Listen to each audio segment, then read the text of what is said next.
Último tema, gente. Intenso, pero último. Y es un tema en realidad que corresponde a lo que sería un enfoque clínico de la proteómica, eh, que es la búsqueda de biomarcadores, que en esencia es un tema bastante integral, un tema que integra bastante de varios de los temas que venimos viendo, pero que en especial hoy en realidad vamos a desarrollar lo que tiene que ver con microchips o microarrays de proteínas, ¿sí? Pero bueno, les voy a empezar definiendo qué es un biomarcador y de ahí vamos a conocer una última estrategia, no porque no existan más, sino porque el programa no nos da para más, o el tiempo no nos da para más. Una última estrategia de búsqueda de biomarcadores aplicando microchips o microarray, que también van a ver que con sus particularidades también los fundamentos en general los van a conocer. Bueno, esto ya lo saben, ¿por qué buscamos estudiar? ¿Por qué buscamos biomarcadores proteómicos? En realidad van a ver, y si buscan bibliografía, van a ver que la mayoría de los biomarcadores son o proteicos o metabolitos. Pero en algunos casos también hay biomarcadores genéticos cuando sabemos que la enfermedad tiene un fuerte componente genético, ¿no? ¿Ven bien? ¿Ven el pasaje de los diapos? Sí, ¿Ahí está pasando? ¿Pasa ahí? no, ahora estoy trabado. ¿No? Oh, ¿y cómo era el tema? ¿Dónde tenía que poner yo para que pase? Siempre me pasa lo mismo. Nunca sé desde dónde tengo que compartir para que... Pantalla completa, a ver.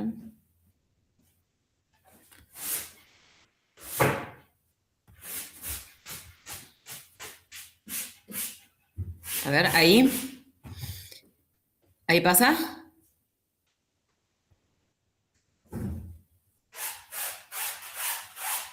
¿Ahí les pasa? ¿Les de a po? Ahí sí, listo. Muy bien. Entonces, van a ver, y de hecho el primer ejemplo que les voy a poner es un biomarcador de naturaleza metabólica, pero bueno, nos va a interesar buscar biomarcadores proteicos, ¿no? Como ustedes saben, obviamente, comparado con las moléculas antecesoras, las proteínas tienen una complejidad que tiene que ver con, primero, la enorme diversidad respecto de los genes que puede haber, por ejemplo, estos, por supuesto que son números humanos, ¿no? 23.000 genes se calculan, que da lugar a 100.000 transcriptos. Ustedes saben que este, a partir de un mismo gen se puede dar lugar a más de un transcripto, y ni hablar que después de ese mismo transcripto se puede dar lugar eh, a varios cientos de miles y hasta millones de proteínas, tanto por el splicing alternativo en este punto, como porque después estas pueden sufrir diversas modificaciones posttraduccionales y eso va a cambiar en parte su estructura y sobre todo su función.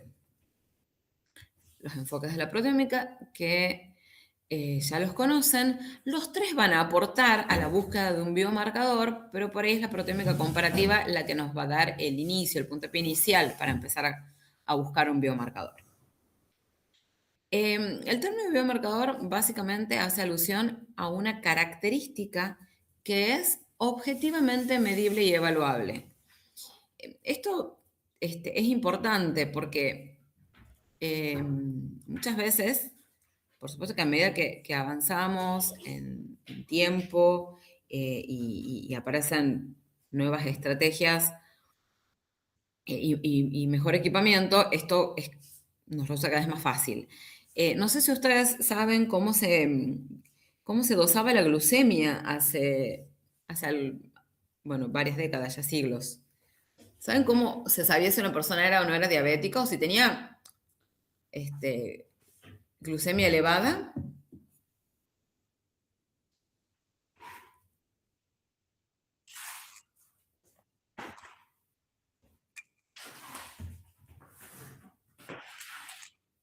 ¿Cómo, perdón?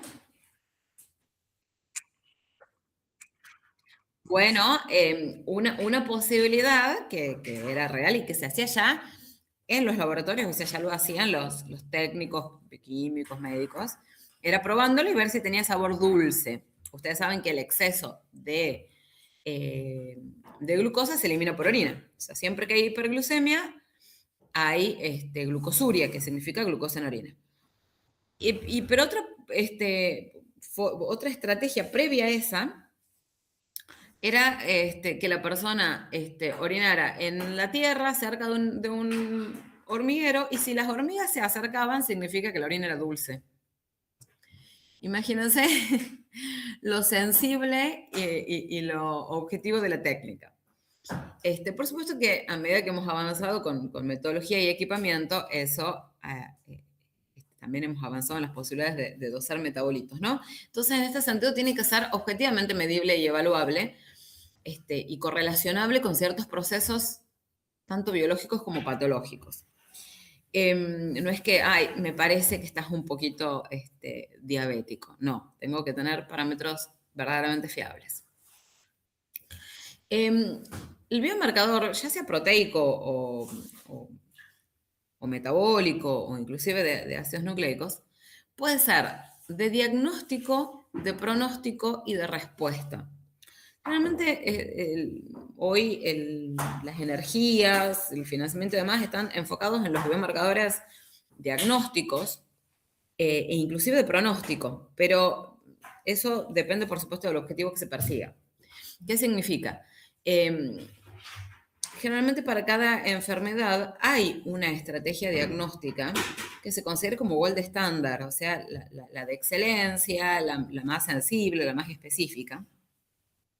Pero quizás en muchas ocasiones esa estrategia puede ser, por ejemplo, obtenida a partir de una muestra que no sea muy accesible. Entonces se buscan estrategias alternativas. Por ejemplo, lo que más van a escuchar o lo que más van a leer es, para diagnóstico de cáncer, la gold estándar, la forma prácticamente inequívoca de llegar al diagnóstico de un cáncer es por medio de una biopsia. La biopsia, por supuesto, que implica una intervención quirúrgica y que es algo, primero que no es ambulatorio, no es rápido, es costoso, es invasivo. Entonces, Y aparte depende de dónde sea. por Más supuesto, por complicado. supuesto, el acceso a la muestra y demás. Pero bueno, al día de hoy sigue siendo lo que se conoce, como les digo, como gold estándar, es decir, que es la forma definitiva de diagnóstico. Entonces, ¿cuáles son las búsquedas actualmente? Bueno, buscar biomarcadores que permitan detectar ciertos metabolitos, en este caso de naturaleza proteica, en muestras más accesibles, menos invasivas, como por ejemplo puede ser una muestra de sangre o una muestra de orina, ¿sí? Y en muchos casos, este biomarcador va a ser de diagnóstico, pero también, hasta hace algunas décadas, cuando uno llegaba al diagnóstico es porque el paciente ya llegaba a la consulta con signos y síntomas. Por ejemplo, tomemos el caso de la diabetes, que es el ejemplo que pongo siempre, porque por ahí es el que ustedes probablemente están más familiarizados, porque o se han hecho alguna vez un estudio o tienen algún pariente que o bien tiene diabetes o se ha tenido que chequear. Para el diagnóstico de diabetes tenemos el dosaje de glucemia. Glucemia ya saben que es glucosa en sangre.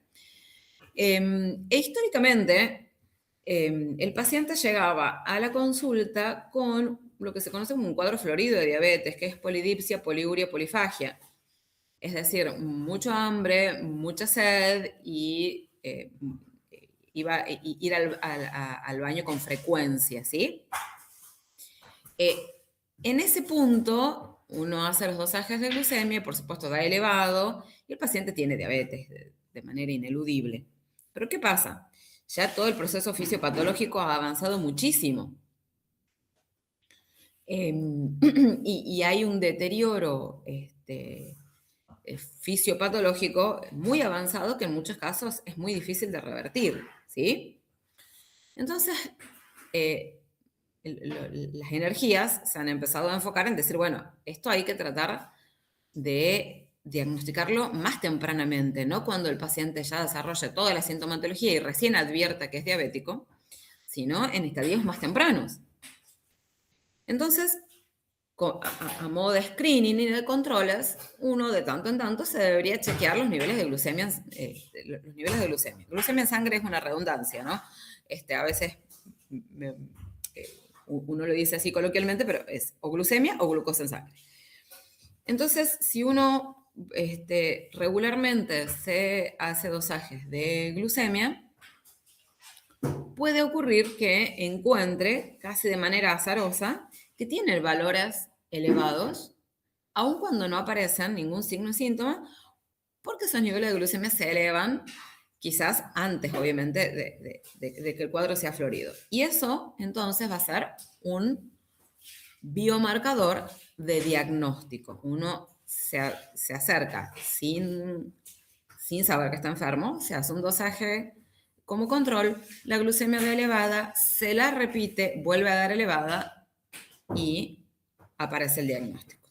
Ahora bien, si ustedes conocen un poquito, mínimamente, sin confundirlos y sin complicarles mucho la vida con cuestiones fisiológicas, pero si pensamos un poco en qué es lo que ocurre desde un punto de vista fisiológico, cuando se eleva la glucemia en sangre, la glucemia, la glucosa en sangre, lo que ocurre es que el páncreas, este órgano tan noble, que sabemos que tenemos un páncreas exócrino y un páncreas endocrino, ¿esto lo saben?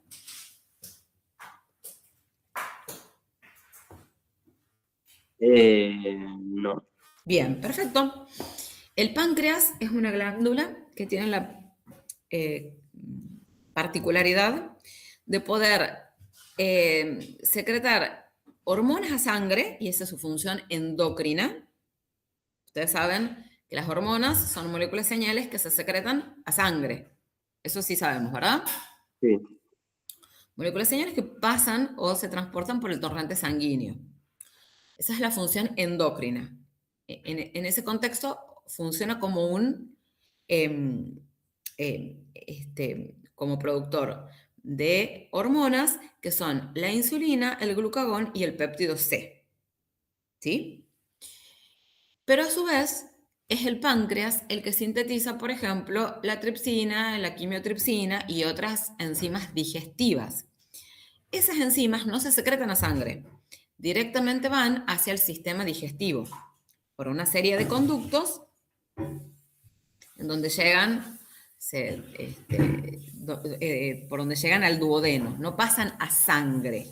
Entonces, esa es la función exócrina, ¿sí? Si uno hiciera un corte histológico del páncreas, verían que están los islotes de Langerhans, que son los encargados de sintetizar y secretar insulina, glucagón y péptido C, los secretan a sangre, y después tenemos las células que tienen un retículo endoplasmático rugoso muy desarrollado porque son encargadas de la síntesis y secreción de enzimas digestivas.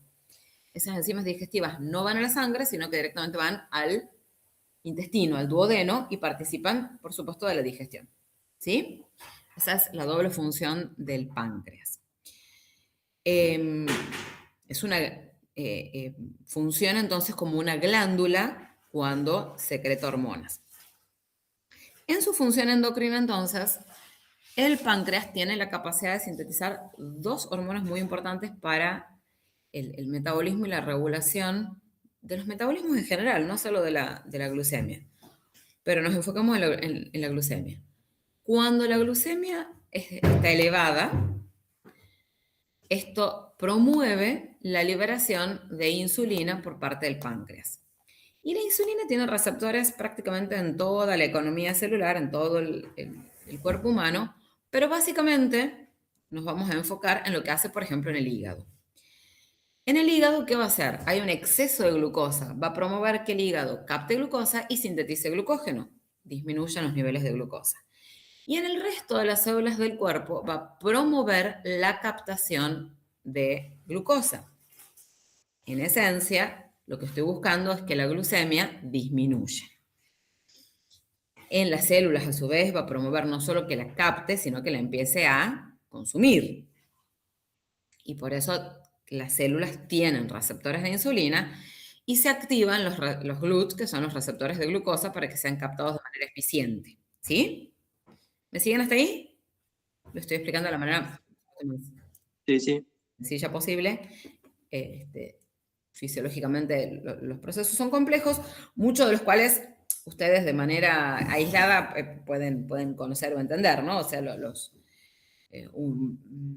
receptores para insulina, que son receptores de membrana, después los receptores para glucosa, que son, que pueden ser cotransportadores, son transportadores dependientes de energía por lo general. Entonces, de esa forma se promueve la captación de glucosa por parte de las células del cuerpo y por parte del hígado lo que se promueve es la glucógenogénesis. En esencia, lo que logro es disminuir la glucemia. Si la situación fuese opuesta, es decir, yo estuviera en una situación de hipoglucemia por un ayuno prolongado, por ejemplo, o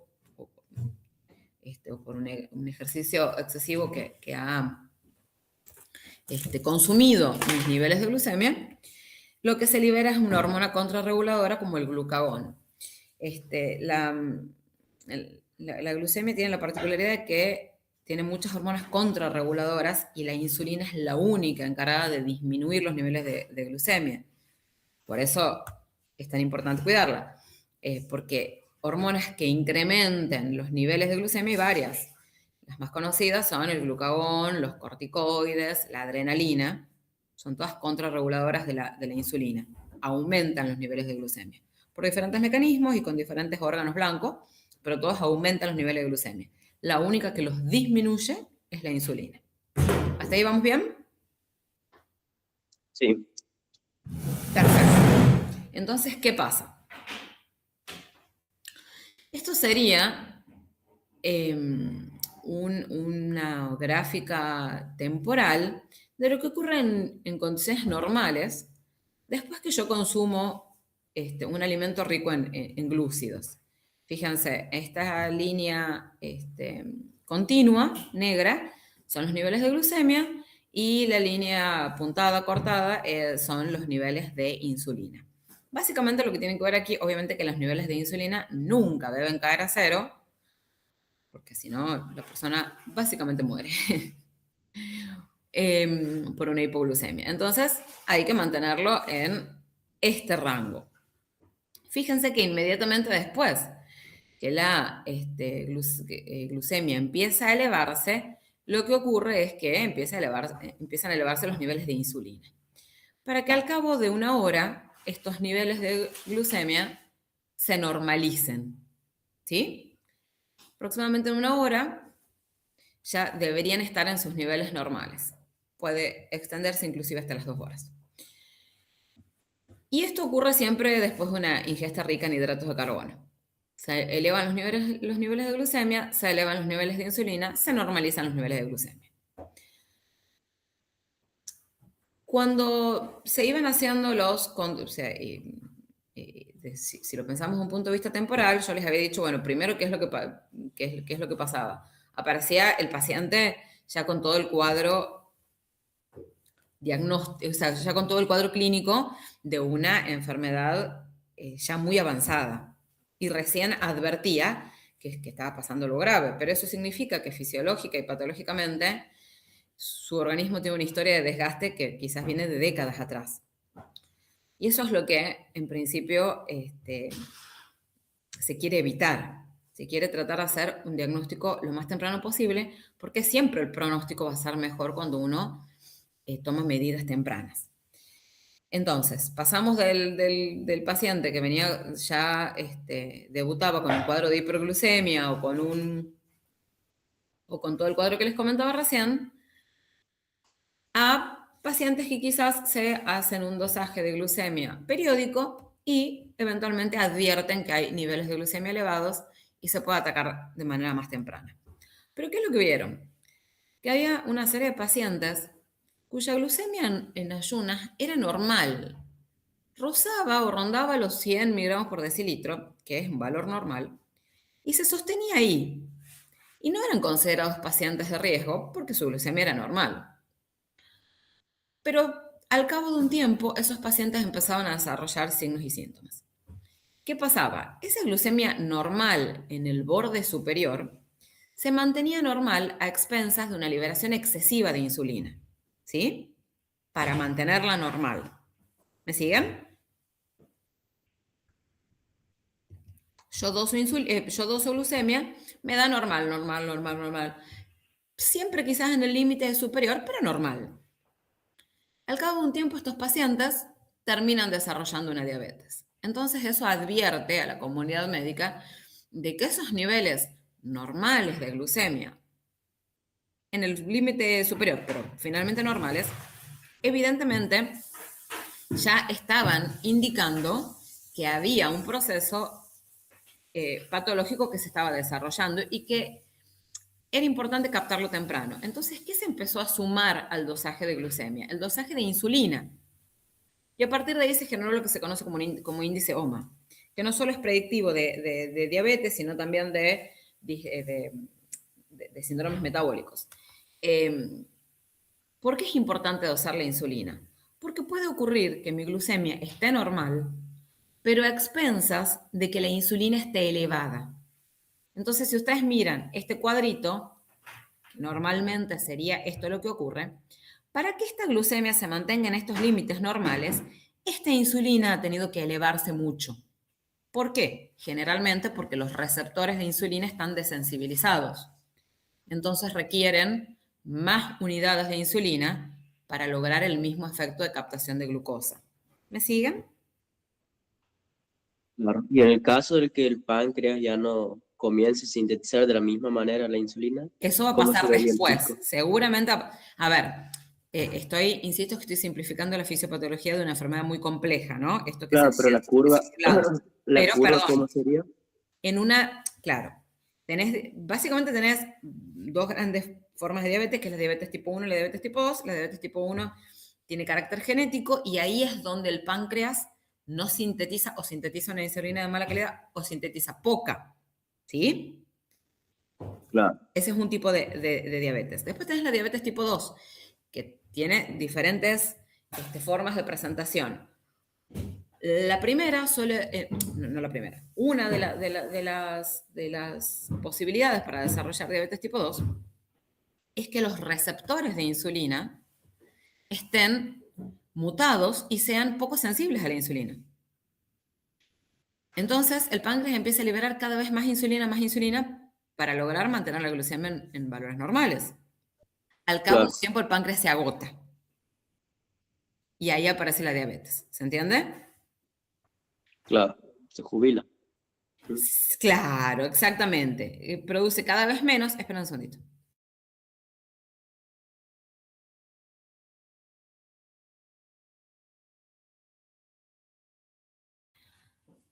Perdón, volví.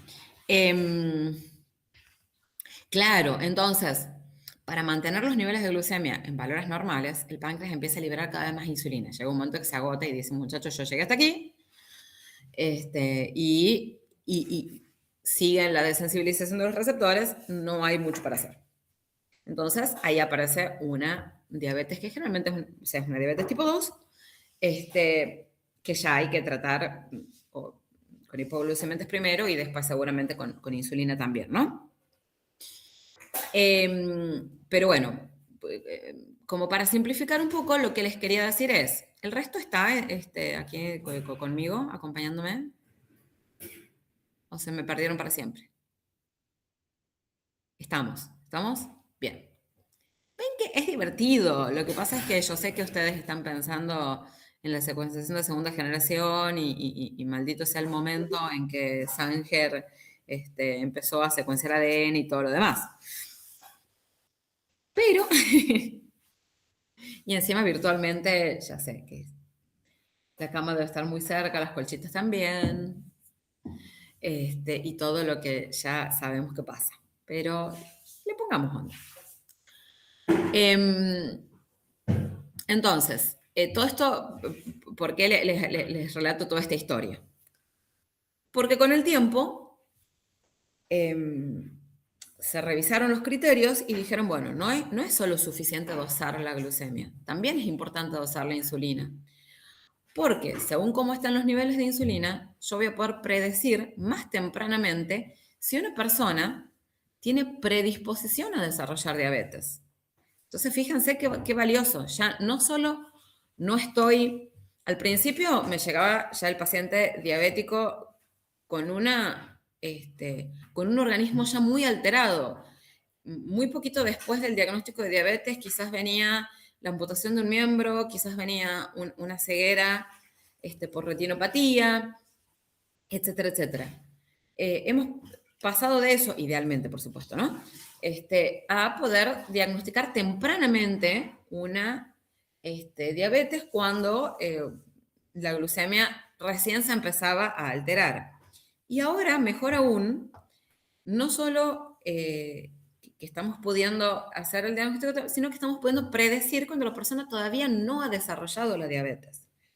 Que entra en el campo de la insulinoresistencia, es decir, cuando esa persona ya está empezando a agotar ese páncreas, pero yo ahí puedo tomar medidas para no llegar a la diabetes, ¿sí? Le puedo indicar, por supuesto, la dieta baja en hidratos de carbono, actividad física para aumentar el consumo de esa glucosa, para movilizar rápidamente las reservas de glucosa y consumir la glucosa disponible.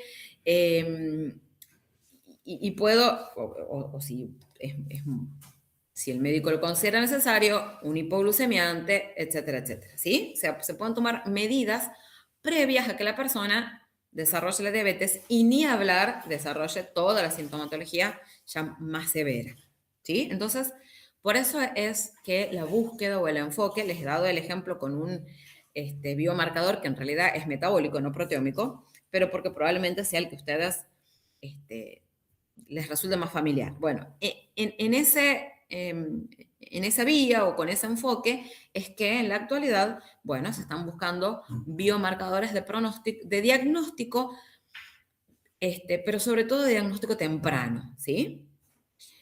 Y además, idealmente, que ese biomarcador esté presente en fluidos de fácil acceso, o sea, que la muestra no sea tan invasiva, que no tenga que hacer, por ejemplo, bueno, en este caso, imagínense que nunca hizo falta llegar a una biopsia de páncreas porque el biomarcador se libera a sangre y es un excelente reflejo de lo que está pasando en el tejido, en el órgano. Bueno, acá simplemente les ponía este cuadrito que, insisto, no nos hagamos los médicos como para empezar a diagnosticar a la gente que son diabéticos, no diabéticos o demás, pero como para que un poco guiar cuál era la situación. Entonces, esto ya un poco se los he ido comentando. Un biomarcador puede apuntar a indicar una predisposición para una enfermedad. Esto generalmente también pueden ser biomarcadores de naturaleza genética. Ustedes, yo se los he comentado, cuando veíamos técnicas genómicas, que en muchos casos se hacen mapeos de ciertos genes que indican una predisposición a desarrollar, por ejemplo, un tipo de cáncer. Entonces, bueno, hay personas que toman una decisión a partir de tener esa información y deciden, por ejemplo, como el caso de Angelina Jolie, que yo les comentaba, bueno, hacerse una histerectomía o sacarse las glándulas mamarias por esta alta predisposición que tenía genética al desarrollo de cáncer. Pueden ser de diagnóstico, como les comentaba recién, mejor si es de diagnóstico temprano. Pueden servir para predecir también la progresión de una enfermedad. Eso pasa mucho con los tipos de cáncer, que según el tipo de células afectadas y de moléculas que se liberan, se saben si son cánceres que son más agresivos o menos agresivos. Pueden servir para hacer el seguimiento de un tratamiento. Vuelvo al ejemplo de la glucemia por ser un ejemplo sencillo. Obviamente que si los niveles de glucemia se regularizan, el tratamiento está siendo bueno. Pensemos en las personas que son por ahí insulino dependientes y que tienen el aparatito en sus casas. ¿Qué es lo que hacen? A la hora se hacen el dosaje en realidad se lo hacen varias veces en el día, pero ¿qué es lo que están haciendo? Viendo la eficacia porque inclusive hay diferentes tipos de insulina, de liberación rápida y liberación lenta, y ven si tienen se aplican diferentes dosis, entonces van siguiendo la eficacia del tratamiento casi o sea, en tiempo real, ¿no? Toman la insulina, ven si ha disminuido los niveles de glucemia o ven si tienen que ajustar o tienen que cambiar de insulina, etcétera, etcétera. Para eso también sirve un biomarcador en este caso el mismo, pero obviamente o bueno, en casos un poquito más complejos o más severos, para ver si hay que ajustar, aumentar, en un caso un cáncer, bueno, el tratamiento que se hubiese instalado, ¿no? Una quimioterapia, una radioterapia, a ver si hay que ir ajustando. Bueno, entonces, acá vamos a reintroducir, yo se los vengo mencionando a lo largo de toda la asignatura, pero acá lo vamos a tratar de entender con ejemplos, que cuando yo voy a buscar un biomarcador, acá se va a conjugar la molécula y mi forma de detectarla también, ¿no? O sea, la estrategia diagnóstica que yo utilice. Porque muchas veces la especificidad y la sensibilidad de un biomarcador, si yo lo pienso como molécula, tiene que ver con la sensibilidad que tenga mi sistema de detección, ¿sí? Por ejemplo, si pensamos en la glucosuria, como les mencionaba recién, puede ser un biomarcador sensible, pero si mi sistema de detección es ver si se acercan o no se acercan las hormigas, y bueno, evidentemente que no es la forma más sensible de detectarlo. Entonces aquí se juega un poquito con lo sensible que sea el biomarcador y la técnica que yo tenga para detectarlo. Pero en este caso, vamos a ver, vamos a profundizar un poquito más estas dos características. Las definiciones son feitas, pero cuando lo ven con el ejemplo van a ver que tienen sentido y son fáciles de interpretar. La sensibilidad de un biomarcador se va a definir como la proporción de verdaderos positivos, o sea, presencia de la enfermedad, a la persona que yo le digo, sos positiva porque tenés la enfermedad, que son identificados correctamente con mi biomarcador. O sea, yo le digo, tenés la enfermedad y la persona efectivamente tiene la enfermedad. ¿Sí? Y la especificidad va a ser la proporción de verdaderos negativos, o sea, a la persona yo le digo, vaya tranquila, usted está sana, y verdaderamente está sana. ¿Sí? Fíjense, vamos avanzando con los ejemplitos. Aquí, en la parte derecha del panelcito, vamos a tener los pacientes que pueden estar enfermos o sanos, ¿verdad? Y este es el resultado de mi prueba diagnóstica, o de la prueba que yo estoy proponiendo como diagnóstico. Fíjense, la posibilidad era que el paciente esté enfermo y la prueba diagnóstica le dio positivo. Esto es un verdadero positivo, ¿sí? Estaba enferma, le dio positivo. Perfecto. Podría ocurrir que la persona está enferma y el resultado de la prueba sea negativo. Es un falso negativo. La proporción de verdaderos positivos, o sea, de verdaderos positivos, es decir, persona enferma que le dio positivo, me da la sensibilidad del biomarcador. Vamos para el otro lado. La persona podía estar sana. A esta persona sana, el resultado de la prueba le dio positivo. Es un falso positivo. Esta persona está sana, el resultado de la prueba le dio negativo, es un verdadero negativo. Y eso me marca la especificidad del biomarcador. Lo veamos numéricamente. El ejemplito lo voy a cambiar porque es medio invasivo. Y ya casi no se hace tacto rectal, pero no importa, me quedó prometo que para el próximo lo cambio. Fíjense, como yo les decía, la gold standard, la prueba ineludible para ciertos tipos de cáncer son las biopsias, ¿sí? En este caso, hay pacientes con sospecha de cáncer prostático. 2.600 pacientes con sospecha de cáncer prostático. A esos pacientes se les hace tanto el tacto rectal como la biopsia, entendiendo que la biopsia es la que me da el positivo. ¿Sí? ¿Me siguen? Pobre hombre. Fíjense los... ¿Cómo? Pobre hombre. Sí, en todo sentido, ¿verdad? No sé qué prefería el hombre. Los 2.600. Fíjense, este es el cuadrito con el que del que hablábamos recién. Esperen un segundito.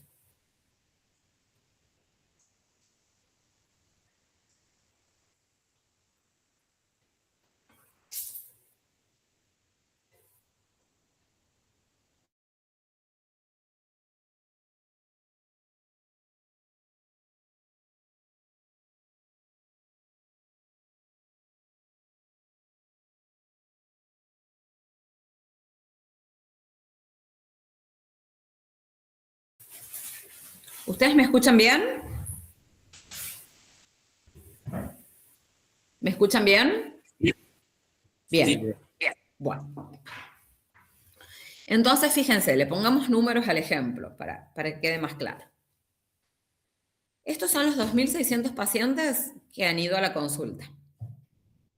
Han ido, obviamente, o por control o porque tenían alguna sintomatología. Estos son los resultados de la biopsia, o sea, los verdaderos positivos o negativos. Fíjense, a 903 pacientes, personas, hombres, el resultado del tacto les dio anormal, pero solo 634 tenían cáncer, o sea, 634 les dio positiva la biopsia, ¿sí? Fíjense, la sensibilidad me va a indicar, y después están los 487 que por suerte les dio todo normal. Entonces, el índice... ¿Qué quiere decir patología benigna? Patología benigna puede ser cualquier otra, está buena la pregunta porque muchas veces cuando ustedes piensan en un biomarcador piensan en sanos versus enfermos. Pero ustedes en el seminario, en uno de los grupos, mencionó muy bien un ejemplo de potenciales enfermedades relacionadas, creo que de la hablaban sarcoidosis. de la... ¿Cómo? La sarcoidosis. Bueno, sarcoidosis, ese es bien, Dr. House. No, pero digo en el seminario, me parece que el grupo que habló de la... No, es el grupo de nosotros, de la, del Echinococcus. claro, del Echinococcus. esquistosoma, no, han hablado del Equinococcus. equinococcus y la hidatidosis, ¿no? Sí. Claro. Bueno, fíjense que ahí creo que los chicos y las chicas han incorporado un ejemplo de patologías que podían llegar a confundirse. Bueno, acá también hay casos de una inflamación benigna que no necesariamente es cáncer, de una tumoración benigna que da sintomatología porque nadie se acerca, porque sí, generalmente la mayoría está sintiendo algo o está teniendo alguna manifestación. Lo ideal sería poder tener un biomarcador que al no ser tan invasivo, las personas espontáneamente se hicieran un chequeo, no sé, una vez al año, ¿sí? Pasa que nadie va una vez al año a hacerse un tacto por las dudas. Lo ideal sería, por ejemplo, análisis de sangre. Ahora se hacen PSA, se hacen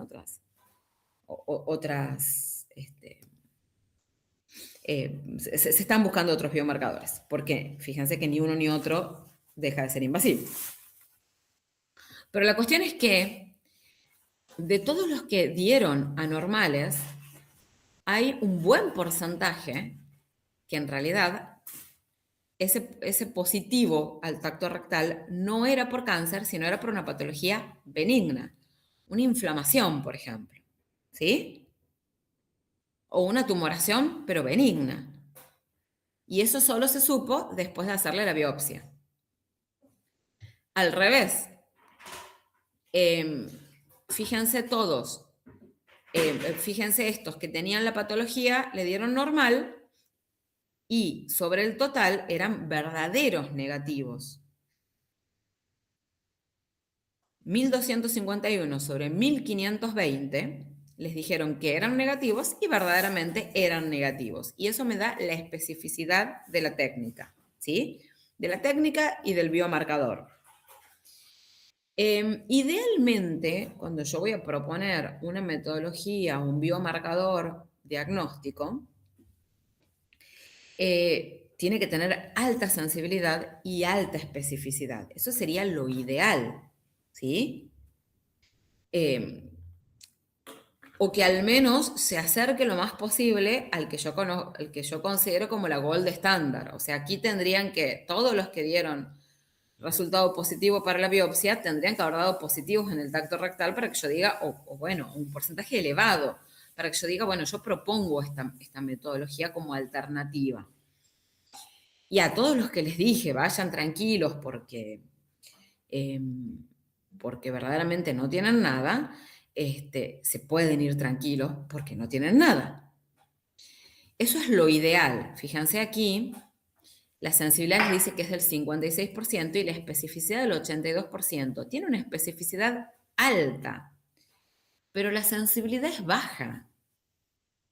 Entonces, cuando no se puede, fíjense acá, el 43% de los pacientes que tenían cáncer presentaban tactos rectales normales. Es casi el 50%. Esto significa que al 50% de los pacientes se les iba a decir, vayan tranquilos, y tenían cáncer.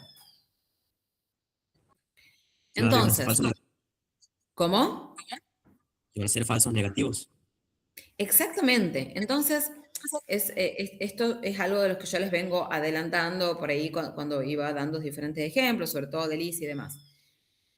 Ahí entonces, cuando se está haciendo la propuesta o la búsqueda de un biomarcador, también vamos a tener que pensar en si la metodología o el test que yo voy a proponer va a ser de screening o de diagnóstico. ¿Cuál es la de diagnóstico definitivo? ¿Cuál es la diferencia? Un screening es un tamizaje. Me permite trabajar con un porcentaje grande, con un porcentaje grande de pacientes, ¿sí? Con una metodología que yo considere poco invasiva, económica, fácil de realizar. Y en ese caso, ¿qué priorizarían? ¿Sensibilidad o especificidad? Sensibilidad. Exactamente.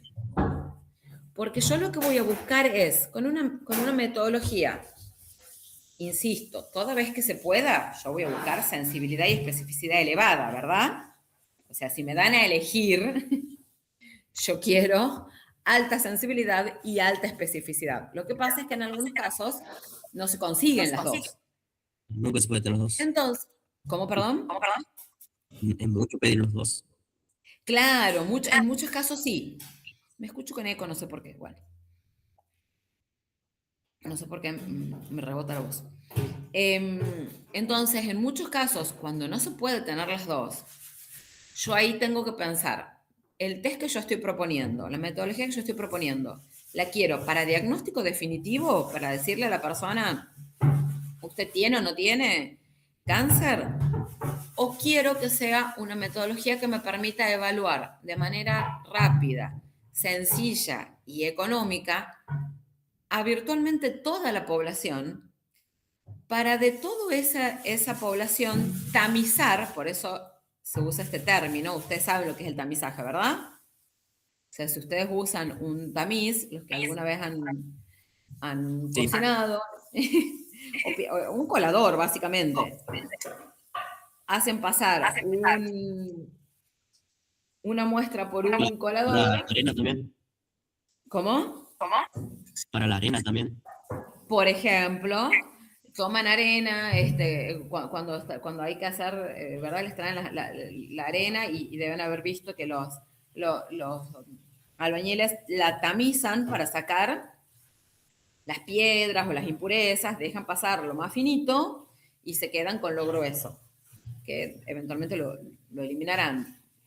Pero en este caso, lo que me queda en el tamiz, ¿quiénes son? Los pacientes que yo tengo que seguir mirando. Los pacientes que les tengo que decir, háganse un segundo test confirmatorio. Pero no los pierdo, ¿sí? No los pierdo, no los mando a la casa tranquilos.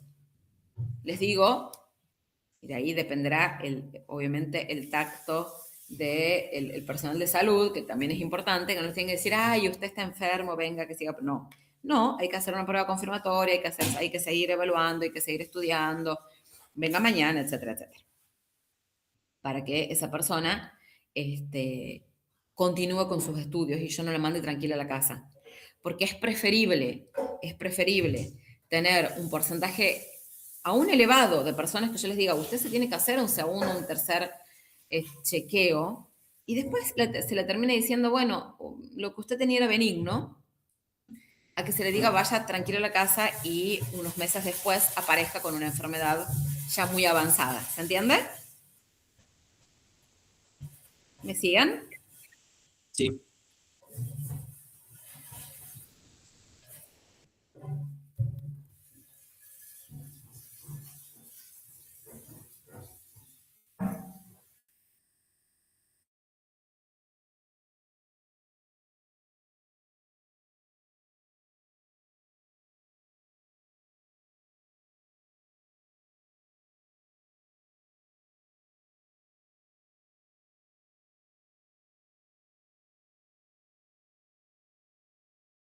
Un segundito.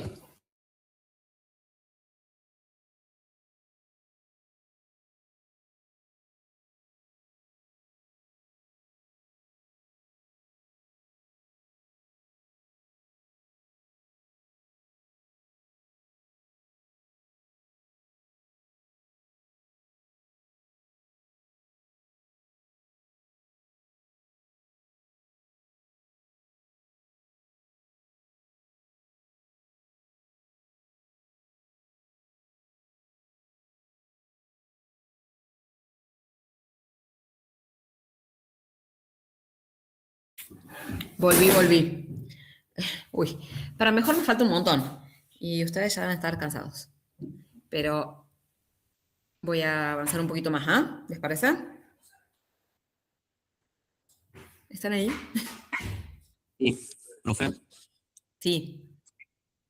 Estamos. Bien. ¿Qué pasaría en el Diga. caso de que una persona de 2 veces positiva y una tercera de negativa? O sea, que haya pasado el tamizaje, en una segunda prueba de positivo, pero una tercera de negativo. ¿Puede pasar eso? Pues muy Sí, difícil. claro, puede haber un montón de posibilidades distintas en realidad. Hay que ver cuál es la sensibilidad, si la prueba ha sido una prueba ya de diagnóstico definitiva, podemos pensar, o sea, obviamente que cuando hay resultados discordantes, lo primero que se hace es repetirla, porque puede ser un problema de laboratorio, Claro, hacer una parte. un problema técnico, perdón. Después, bueno, depende. Si en algunos casos no llegamos a tener, en algunos casos está la gold standard, que significa 100% de sensibilidad y de especificidad, o 99%, y en otros casos no está.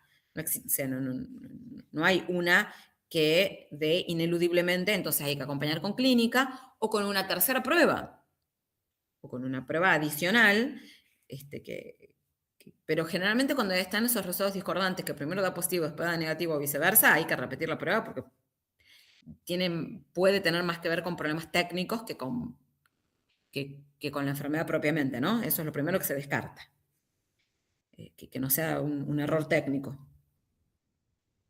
Y después, en algunos casos, hay que hacer pruebas adicionales desde ya, porque puede ser que la sensibilidad y la especificidad de la metodología no sean lo suficientemente sensibles y específicos que yo quisiera, y bueno, hay que seguir haciendo otras como Y obviamente con criterio clínico, médico, etcétera, etcétera, para hacer el diagnóstico final, ¿no?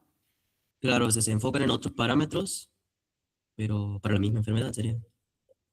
Exactamente, exactamente. Se abordan desde diferentes, o sea, se hace un estudio de laboratorio, una biopsia, imágenes. Hoy por hoy las imágenes cada vez no llegan a ser por ahí, no son tan específicas, pero sí muy sensibles. Bueno, o sea, marcadores, hay diferentes alternativas según de qué estemos hablando, ¿no? O sea, es muy, muy amplio. Pero por lo pronto, si hay resultados discordantes, lo primero que se hace es desempatar, porque puede tener más que ver con algo técnico que con algo biológico o propio de la enfermedad. Qué sé yo, si tienen un biomarcador, o puede pasar que el biomarcador no sea lo suficientemente, sea lo suficientemente sensible, pero no tan específico, y quizás se alteró, suponete. Si vos estás buscando, vos has dosado una molécula que tiene que ver con un proceso inflamatorio. La dosás, te da elevada y vos decís, me da elevada porque este paciente tiene, no sé, una enfermedad autoinmune.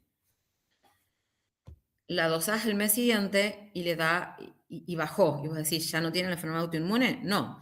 Esa molécula es sensible, pero no es específica. Y seguramente se alteró o se elevó por otro proceso inflamatorio distinta de la enfermedad que vos estás diagnosticando. O que vos estás buscando diagnosticar. Entonces, por supuesto que esa técnica y esa molécula no es una molécula de diagnóstico definitivo. Es un buen screening, no es una buena molécula de diagnóstico definitivo. ¿Se entiende? Sí, sí, sí. Antes, ahora prácticamente ya no se usa más, pero se usaba la proteína C reactiva. Ahora se usa una en particular o sea, se subdividen en clases. Pero la proteína C reactiva es una molécula que se eleva en sangre frente a un montón de procesos inflamatorios.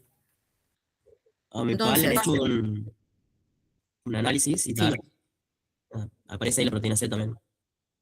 claro, la proteína C reactiva muchas veces cuando estamos en esto, ¿no? En el famoso screening o en el chequeo general, se la dosa. Si está normal, divino. Ahora, si está elevada, hay una decena de enfermedades por las cuales puede estar elevada. Desde enfermedades autoinmunes hasta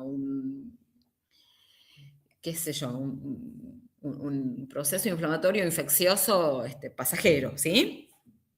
Entonces de ahí hay que seguir estudiando, porque no puedo, o sea, si yo me guiara y dijera, está elevada, debe ser, no sé, un autoinmune, a la semana se disminuyó, ya no tiene enfermedad autoinmune, no, es que se elevó por otra causa. Claro, no sirve para diagnóstico.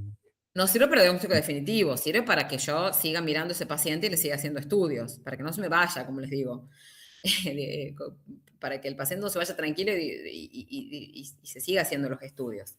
Porque bueno, nadie va espontáneamente, ¿no? Eso también es otra cosa. Entonces, bueno, eso, por eso es importante que no solo se piense en la sensibilidad y en la especificidad, sino particularmente se piense si la metodología, o sea, sí se piensa en esto, pero sobre todo si la voy a aplicar a diagnóstico o a screening, ¿sí? Porque en algunos casos va a ser importante que tengamos en cuenta que mi test o mi biomarcador es valioso, pero en un contexto. Bueno, esto un poco ya lo avanzo rápido porque es lo que les vengo relatando, ¿no? Y no los quiero demorar tanto. Entonces, en esencia, si la propuesta o la idea o el objetivo es la búsqueda de un biomarcador, que es un área a la que están dedicando no solo muchísimos grupos de investigación, sino empresas, están invirtiendo capitales en eso, tiene básicamente 3 grandes etapas. La primera es el descubrimiento suena lindo, pero es en realidad más bien la búsqueda, del biomarcador candidato, de esta proteína, en este caso nos vamos a enfocar en proteínas, ¿verdad? Ya sabemos que pueden tener otra naturaleza, pero ahora nos vamos a enfocar en proteínas, de este biomarcador que va a ser un potencial candidato. esto va a pasar por etapas sucesivas de validación de mi biomarcador. Ahora vamos a ver por qué. Y después voy a ir a la aplicación clínica, que tiene que ver con buscar no solo el biomarcador, sino la estrategia analítica por la cual yo lo voy a aplicar. Entonces, cuando yo tengo que buscar un biomarcador, lo que yo voy a hacer es trabajar con un gran número de proteínas, con diferentes métodos, muchos de los cuales ustedes ya los conocen. Por ejemplo, ustedes se van a plantear, decir, bueno, yo quiero la molécula biomarcadora, quiero una molécula que sea un potencial biomarcador de un proceso, bueno, seguimos con los ejemplos de cáncer, que se exprese de manera diferencial en pacientes que tengan, por ejemplo, cáncer hepático respecto a aquellos que no lo tengan. O vamos a un caso menos severo, de un proceso infeccioso. O sea, quiero buscar los anticuerpos que están presentes o los antígenos que están presentes durante un proceso infeccioso para hacer un diagnóstico de una persona que está cursando una determinada enfermedad infecciosa. ¿Sí? Como podrá haber sido el COVID en su momento. Entonces yo voy a partir de un número grande de moléculas y generalmente voy a hacer una comparación ómica. ¿Qué significa? Voy a ver todas las proteínas que se expresan en un tejido normal respecto de las que se expresan en un tejido patológico y voy a comparar. Y me quedaré con una cierta cantidad de candidatas. ¿Sí? 10, 15 proteínas. Estoy dando números absolutamente arbitrarios que dependen obviamente del tipo de muestra, dependen de la metodología y dependen de cuál sea mi búsqueda. Pero la cuestión es que voy a arrancar estudiando un número grande de muestras y voy a ir cada vez afinando obviamente más mi búsqueda hasta quizás llegar eventualmente a mi molécula, quizás ninguna, ¿no? A mi molécula biomarcadora. Y entonces, obviamente, que acá voy a tener que tener en cuenta las metodologías que voy a usar para cada caso. Acá me puedo dar, o sea, acá desde ya que mi enfoque tiene que ser un enfoque ómico. Yo quiero estudiar varias moléculas en simultáneo. Yo quiero comparar niveles de expresión, por ejemplo, de proteínas en una u otra condición. ¿Se entiende? A medida que voy avanzando, me voy a ir quedando con un número cada vez menor de moléculas, un número menor de proteínas, hasta que logre la validación definitiva. En este punto, ya lo vamos a ver, en este punto de validación es donde aparecen los criterios que ustedes mismos vienen mencionando y considerando. Por ejemplo, cuando decíamos, bueno, esta molécula aparece sobreexpresada o muy representada en mi muestra en pacientes que tienen, por ejemplo, yo comparo pacientes con una enfermedad autoinmune respecto de pacientes, o sea, no sé, elegíamos una enfermedad autoinmune, lupus o celiaquía, cualquier enfermedad autoinmune. Yo comparo mis pacientes con lupus respecto de pacientes en principio normales o sanos y me doy cuenta que hay toda una serie de moléculas que se elevan, toda una serie de proteínas cuyos niveles están elevados de manera diferencial. Ahora bien, cuando voy avanzando en mi proceso de validación, me doy cuenta que no solo está elevado en mi paciente que tenía lupus, sino también en mi paciente que tenía enfermedad celíaca, y también en el paciente que tenía diabetes, y también en el paciente que estaba cursando una enfermedad infecciosa. ¿Por qué? Porque mi biomarcador no es específico de mi enfermedad, sino que es específico, o sea, sino que es parte de un proceso inflamatorio. Entonces, todas las enfermedades que compartan una vía inflamatoria común, virtualmente me van a elevar esa proteína. ¿Me sirve como biomarcador de mi enfermedad?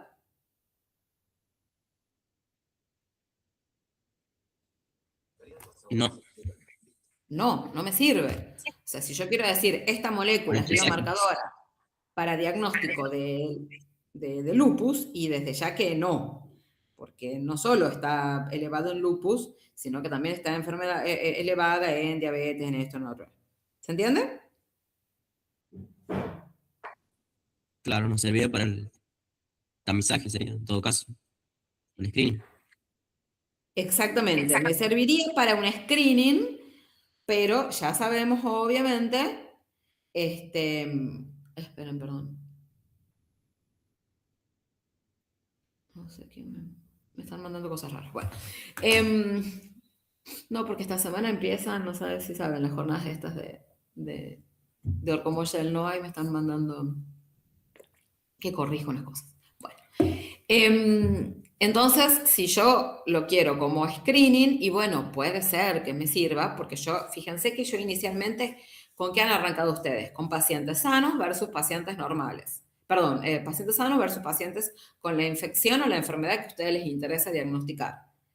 Ahora, cuando amplían y van a hacer la validación, ¿qué van a incluir?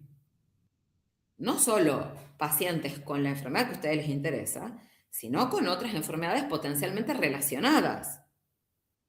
Entonces ahí van a incluir muestras de pacientes que tienen otras enfermedades autoinmunes o otros procesos inflamatorios que compartan una vía similar, para ver si no les da una reacción cruzada, para ver si ese biomarcador no les da positivo a todo el mundo, a todos los que tengan una enfermedad relacionada, porque ahí ya no les sirve.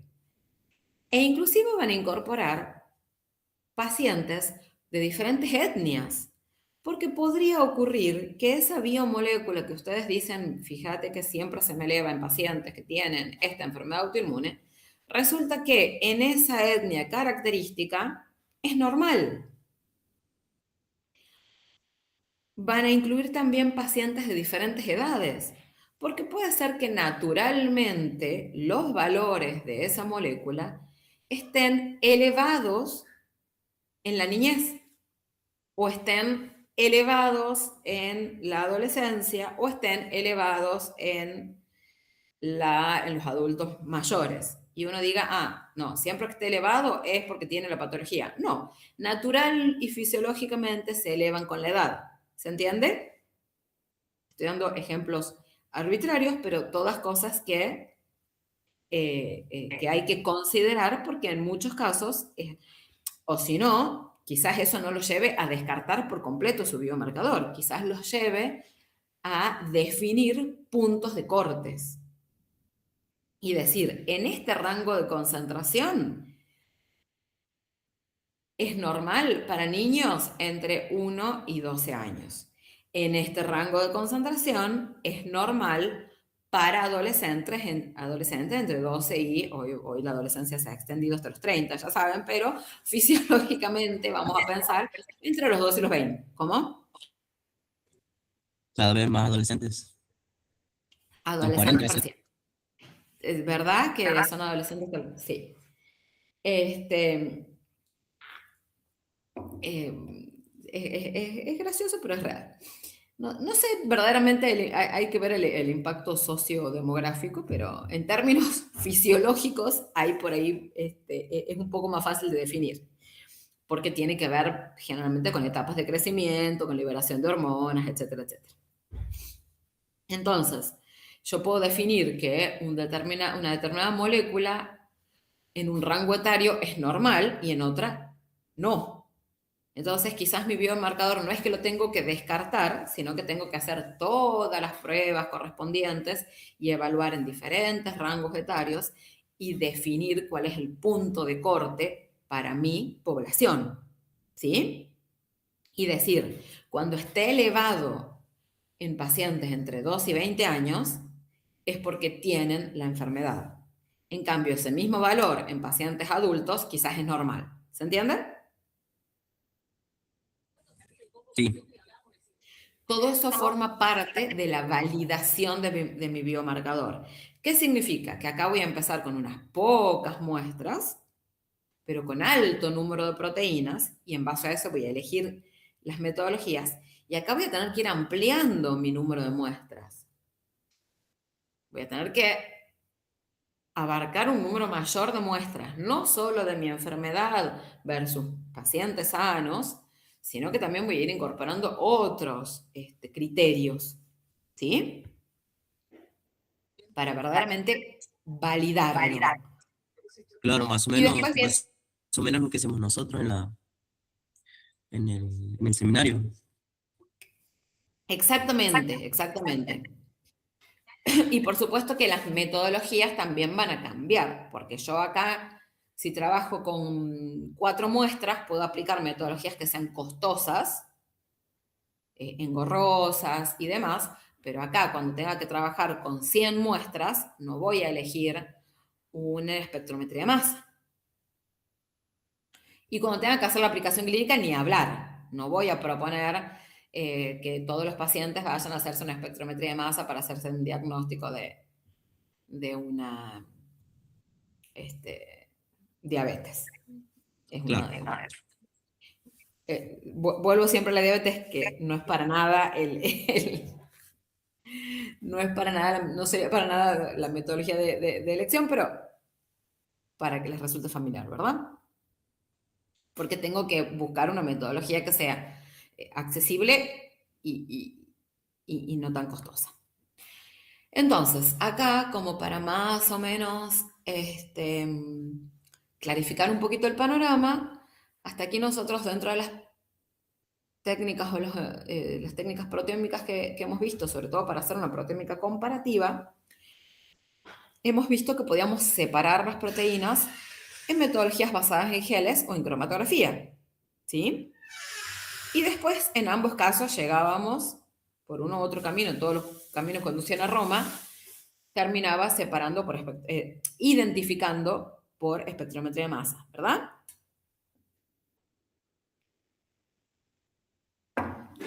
Voy a hacer de cuenta que sí.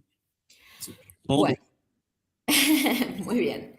Entonces, hoy vamos a incorporar la última de las metodologías ómicas que vamos a conocer, que son enfoques basados en microarrays o microchips de proteínas. Y como deben estar medio cansaditos, bueno, ahora les hago la pausita. Esto simplemente es repaso. Ustedes podrían separar con geles bidimensionales, ¿verdad? O monodimensionales, pero ya sabemos que la sensibilidad es mucho peor porque los separo solo en base a su peso molecular y se me solapa mucha proteína. Podría ser mejor un gel bidimensional. O podrían hacer sucesivas cromatografías líquidas para terminar haciendo una identificación por espectrometría de masa. Y ahí ya saben que la limitante es poder hacer, la identificación la van a tener de una u otra forma, van a llegar a la identificación, pero lo que va a ser muy valioso es ver con qué metodología logran hacer la comparación de los niveles de expresión. ¿Se acuerdan de esto, verdad? Sí, Bien. Entonces, eso es lo que tiene que ver con las tecnologías basadas en espectrometría de masa, que van a tener su ventaja y su desventaja. Y las metodologías basadas en geles, que ya saben también, en términos de comparación son muy útiles, pero son muy engorrosas desde un punto de vista técnico. La sensibilidad muchas veces es detrimental porque si no las puedo teñir bien con mi colorante, obviamente muchas veces las voy a perder, pero lo que sí, para lo que sí me sirven mucho es, primero porque me hace la comparación rápida y yo después ya tengo las proteínas separaditas para ir a digerir y hacer la espectrometría de masa.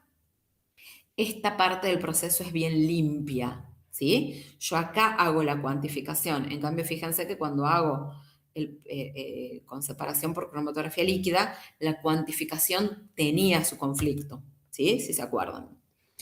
Y esto me sirve mucho también cuando quiero ver modificaciones post-traduccionales. Eso sí me va a servir bastante. Cuando es importante no solo saber qué proteínas se han expresado diferencialmente, sino con qué modificación, porque pueden estar fosforiladas o no. Capaz que la sola presencia no tiene una implicancia clínica tan importante, pero sí que esté fosforilada, acetilada, etcétera, etcétera. Bueno, esto es lo que ustedes en principio hasta aquí ya saben y conocen. ¿Estamos de acuerdo? Esto es solo repaso. Acá unos ejemplitos de cómo puede usarse, por ejemplo, una bidimensional, que es una metodología ómica para estudiar proteomas. Acuérdense que yo en este primer punto yo necesito comparar masivamente proteínas para ir quedándome con algunas en particular que tengan un interés. Y a esos con los que me he ido quedando les hago otro enfoque, que podría ser, por ejemplo, un Western blot. Ustedes en alguno de los seminarios han hecho esta sucesión de ideas, ¿sí? Y ha estado muy bien. Primero, una 2D como metodología para ver en conjunto. Lo que pasa es que ustedes han ido a buscar, creo que proteínas específicas, no me acuerdo, o antígenos. Bueno, en cualquier caso, han arrancado con un 2D, que es para ver conjuntos de proteínas, y han terminado con un western, en donde pueden ver específicamente las candidatas, ¿sí? O sea, las proteínas específicas de interés. Ahora vamos a conocer otra estrategia que está basada en arrays o en chips, en microchips, que se inspiran en los microchips o microarrays de ADN, pero que en este caso van a ser de proteínas. Pero como yo sé que deben estar al borde del colapso, nos vamos a tomar 15 minutitos y volvemos, ¿sí? Bien. Muy bien. 15 minutos, ¿les parece? ¿11:15? Sí, sí. Muy bien. Parece que Luciano es el único que está entre nosotros, ¿no? Sí, estoy Lo porque voy a no tener me muy en gusta cuenta. demasiado estar ¿Cómo? durmiendo. Estoy porque me gustan estos temas y no estaré durmiendo. Me alegro, Lu, me alegro. Me alegro, me alegro. Bueno, tómense un recreíto, así se me despabilan un poco.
Paneo del tema, a ver si los guío para que después lean, ¿sí? Básicamente acá vamos a volver al fundamento de la técnica inmunoquímica, ¿sí? Reacción antígeno-anticuerpo. Detección de una molécula que oficia de antígeno por medio de un anticuerpo específico. En este caso, la enorme ventaja de los microchips, por lo general, es que utilizan muy poquita muestra bueno, casualmente por eso se llaman miniaturización. Muy poquita muestra, muy poquito reactivo. En este caso en particular, según las características, si la comparo con un ELISA, me va a permitir hacer ensayos multiplex. ¿Qué significa? Que puedo chequear, evaluar varias muestras en simultáneo en el mismo spot, ¿sí? En el mismo well. Cosa que ELISA no me permitía. ¿Se acuerdan? ELISA es una por una. Porque lo que tengo inmovilizado en todos los casos es lo mismo. En cambio, yo aquí es más parecido a lo que es un microchip de ADN. En cada spot tengo una proteína o un antígeno distinto, ¿sí? Entonces, tengamos en mente que es un microchip, en donde cada puntito corresponde a una proteína o un fragmento de una proteína, un antígeno, o también podría ser un anticuerpo de captura, pero todos distintos en cada spot. Y después yo a esa proteína o a ese anticuerpo lo voy a interrogar con más de una muestra, ¿sí? Bueno, eso como términos generales. Las aplicaciones, bueno, las estamos viendo en el contexto de la búsqueda de biomarcadores, pero también podría ser para interacción proteína-proteína, para la evaluación de potenciales targets de fármacos, etcétera, etcétera.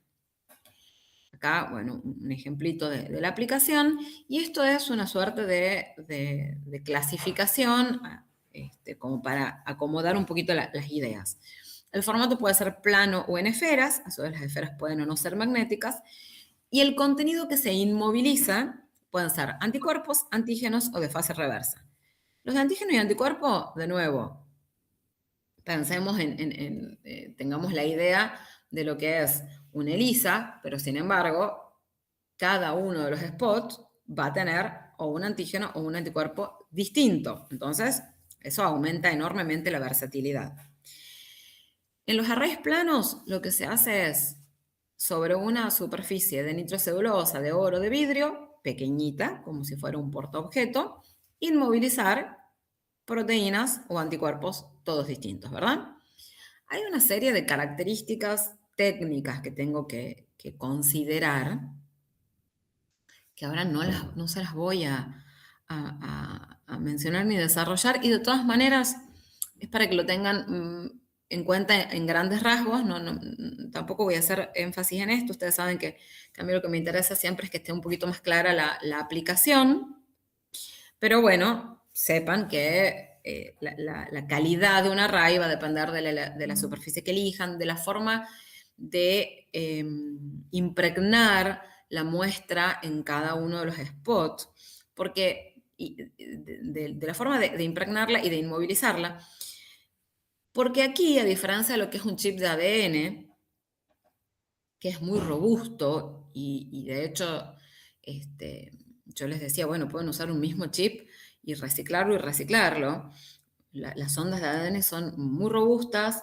Ustedes saben que el ADN es una molécula bastante estable en bastantes condiciones.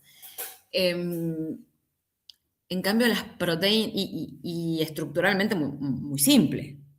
Una molécula de ADN es una molécula verdaderamente simple. En cambio, las moléculas de proteína tienen completamente son características completamente distintas. Tienen una enorme versatilidad funcional y estructural, y son muy sensibles a las condiciones externas, de temperatura, de pH, etcétera, etcétera.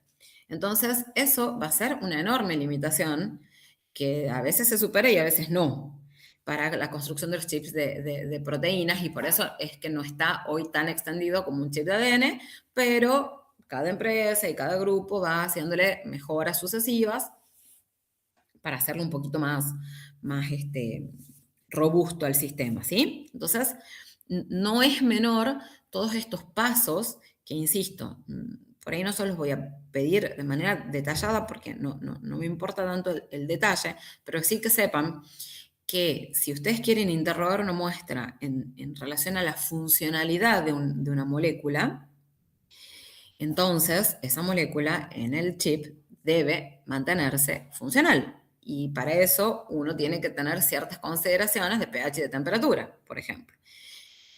Si uno quiere que esa molécula en el chip interactúe con un anticuerpo, tiene que lograr que la región antigénica, el determinante antigénico, esté accesible, esté plegado tridimensionalmente si es necesario para que el anticuerpo lo reconozca. Entonces, eso tiene su complejidad adicional. Si el antígeno es lineal, quizás eso no sea un conflicto, pero si el antígeno proviene del plegamiento tridimensional de una proteína, y eso es lo que reconoce un anticuerpo, no va a ser tan fácil impregnarlo y cambiarle de pH o usar soluciones detersivas muy, muy agresivas, etcétera, etcétera. ¿Sí? ¿Me van siguiendo? Sí, en genética hemos visto más o menos algunas. Algunas, ¿qué cosa? Algunos de estos métodos hemos visto con la glutatión transferasa. Después hemos visto las colas de histidina con níquel, o sea, para pescar proteínas. Y, Espectacular. Esas son, sí, y después coinmunoprecipitación. bien. ¿Para proteínas han visto eso? Sí, para determinar la interacción proteína-proteína. Excelente. Bueno, esos que me nombras vos son las etiquetas por las cuales vos podrías o bien poner en evidencia la presencia de una proteína o bien estudiarla en un sistema complejo, ¿sí? Y muchas veces se utilizan aplicadas a estos microchips o microarrays, ¿sí? Claro, Está muy bien. Muchos de esos fundamentos se utilizan para esto. La interacción proteína-proteína es una de las, o sea, una de las aplicaciones que puede tener un microarray de proteínas. Otra va a ser hacer una evaluación de una proteómica comparativa, porque como les decía, en un mismo, así como el chip de ADN me servía para un estudio transcriptómico en donde yo comparo dos condiciones, ¿se acuerdan? Y claro. Los- las interroga contra las mismas ondas. En este caso puedo tomar dos muestras distintas, marcadas por ejemplo con un fluoróforo, e interrogarlas versus un set de proteínas que me sirven, por ejemplo, de antígeno o por ejemplo, que haya diferentes anticuerpos, etcétera, etcétera. ¿Sí?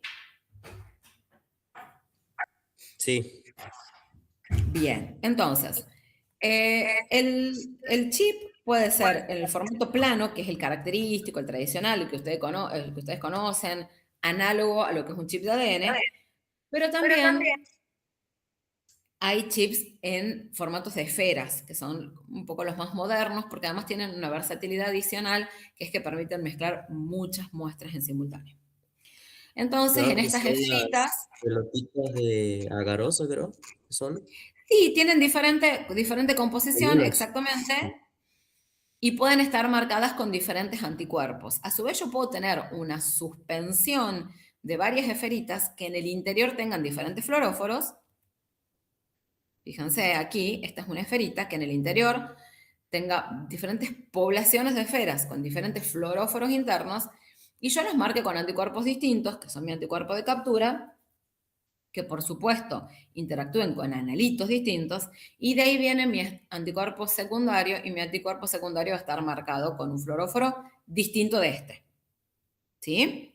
Entonces yo entre el juego de la excitación del láser con el que excito la esfera y con el que excito el fluoróforo unido al anticuerpo secundario, voy a poder hacer la detección de diferentes poblaciones trabajadas en simultáneo, ¿sí? Entonces eso es Eso una sería versatilidad. tipo una lisa sándwich, más o menos. Y bueno, lo que pasa es que dos cosas. Primero que no es enzima, hay fluoróforos. Bueno, pero o sea, la forma de captura que, La forma de captura sí, la forma de captura sí. claro, De solamente hecho, eso. claro, excelente. Hay un sándwich, sí, sí, sí. Hay un sándwich, solamente que por supuesto no está inmovilizado, esa es la gracia, que no está inmovilizado, y después que la forma de detección, en este caso, es un fluoróforo. Podría ser radiactivo y hay otras formas de detección ahora también libres de marcas, que se las dejo para quienes tengan ganas de explorar más en profundidad el plasmón. Bueno, hay otras formas de detección modernosas y sin marcas. me quedo con los fluoróforos, que es para ustedes por ahí el más familiar y sobre todo el que utiliza el mismo equipamiento de los chips de ADN. Entonces, también por ahí por ese lado es más familiar. Una estrategia adicional que se puede... Sí.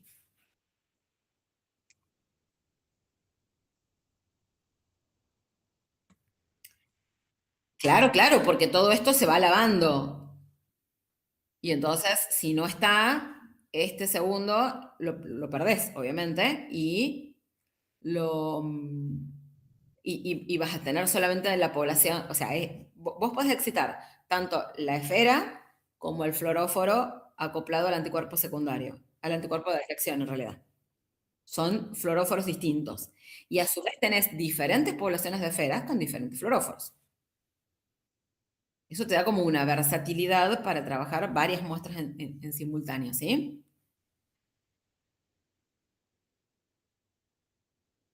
Bueno, la esfera es el microarray, digamos, porque está en suspensión. Una posibilidad es que adicionalmente las esferitas sean magnéticas. O sea, estén en suspensión, pero vos después las puedas acoplar con un magneto, acá si fuera con un Eppendorf, o acá, fíjate, estos son imancitos en una plaquita chiquititita. Cada imancito es para una muestrita, ¿verdad? Entonces, cada uno de esos imancitos va a hacer que la esferita precipite y vos puedas lavar el resto, ¿sí? Vos puedas lavar y procesarla como si estuviera momentáneamente inmovilizada, ¿se entiende? Porque la esfera, si no, está en suspensión.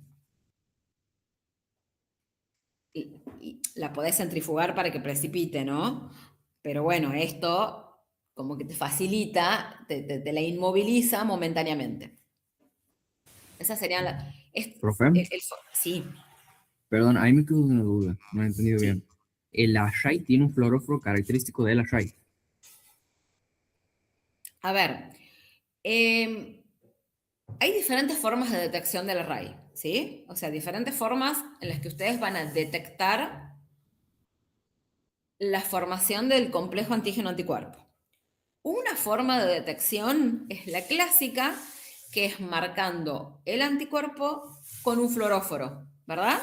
Vamos a la parte sencillita. Si esto fuera una inmunofluorescencia, ustedes tienen un anticuerpo de captura, el analito de interés que quieran estudiar, un anticuerpo marcado con el fluoróforo, lo excitan y dicen, bueno, está o no está, y pueden cuantificar. ¿Sí? Esa es Perfecto. como una parte del sistema. A esto le acoplamos que la esferita que sostiene el anticuerpo, porque esto es un array de esferas y no un array plano, fíjense acá las posibilidades, plano o en esfera. Y después puedo inmovilizar diferentes cosas. Tanto en el plano o en el de esfera puedo inmovilizar diferentes cosas. Bueno, fase reversa no tanto, pero anticuerpo o antígeno. ¿Sí? ¿Hasta acá vamos? ¿Puede ser plano?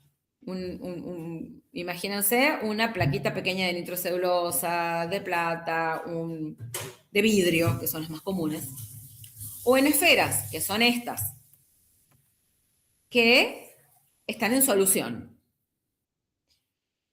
Si vos la miras a esta, que sería un sistema sencillito, vos tenés tu esferita a la que has cargado con anticuerpos específicos, los que a vos te interesen, y va a detectar, en este caso, un antígeno marcado con un fluoróforo. La forma más común de hacerlo no es marcando el fluoróforo, no es marcando el antígeno, perdón, sino el otro anticuerpo, ¿verdad? Y ese va marcado. Que sería esto. Entonces vos por un lado tenés este sistema, que es el que ustedes ya deberían estar familiarizados. Anticuerpo de captura, analito, anticuerpo de detección. Éxito con un fluoróforo, si me emite una longitud determinada, digo positivo o negativo, puedo cuantificar con una curva, etcétera, etcétera. ¿Hasta ahí me siguen? Sí. A su vez, las esferitas en su interior tienen un fluoróforo también. De hecho, hay poblaciones de esferas, población 1, 2, 3 y 4, no sé, que vienen en un kit, que tienen diferentes fluoróforos en su interior. Entonces ustedes bien pueden, en el mismo ensayo, excitar las esferas, y eso, ¿por qué va a ser importante? Porque supongamos, a ver si tengo acá alguna gráfica.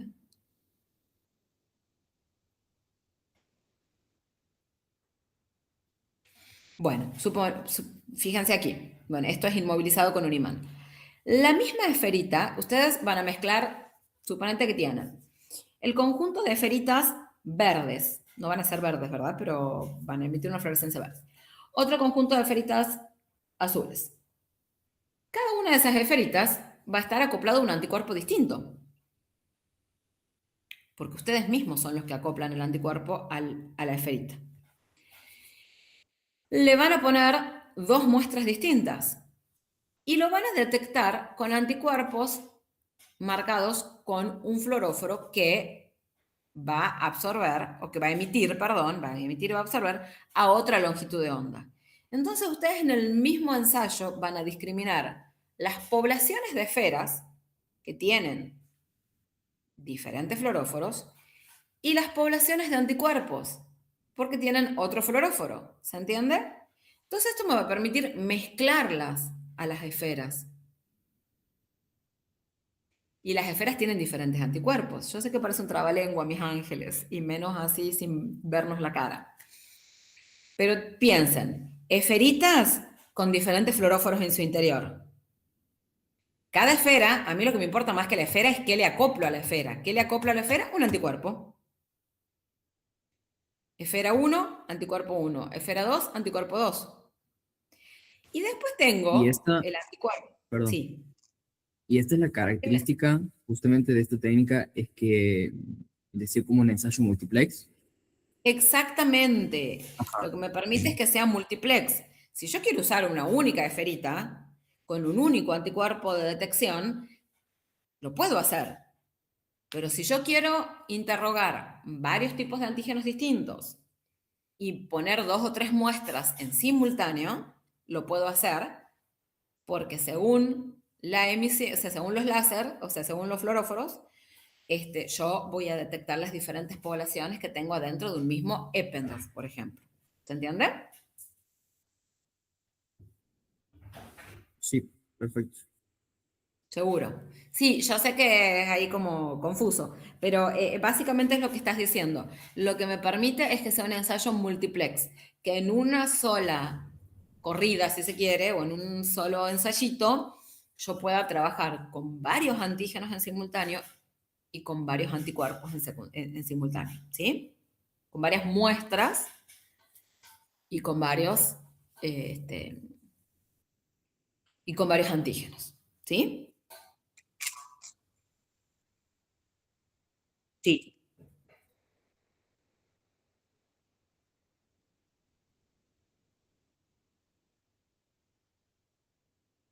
Bueno, más que la muestra con el anticuerpo, va a depender qué es lo que vos querés detectar en la muestra. Y vas a depender de cuál sea la forma de detección.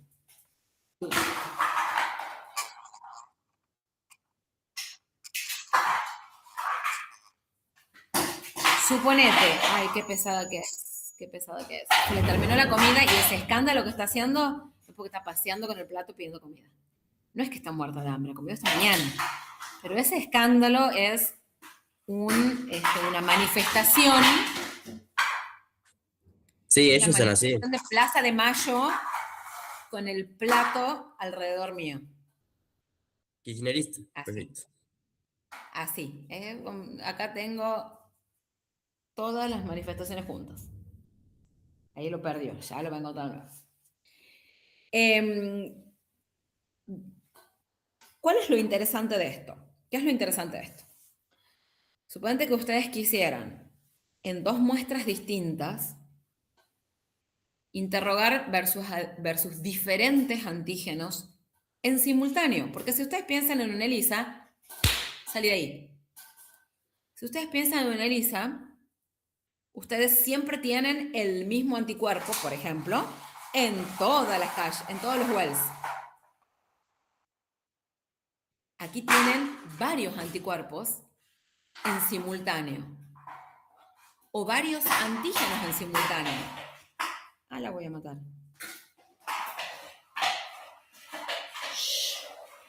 ¿Deja de hacer ruido? ¿Ya está? Ya te doy de comer. Espera un poco. Ustedes tienen varios anticuerpos que pueden tener de captura y pueden interrogar con más de una muestra. O pueden buscar varios antígenos. Supongamos que ustedes están buscando el mejor antígeno o el antígeno que mejor les reaccione para una vacuna. Ponen varios antígenos y los interrogan versus varios anticuerpos. Todo en simultáneo, ¿se entiende?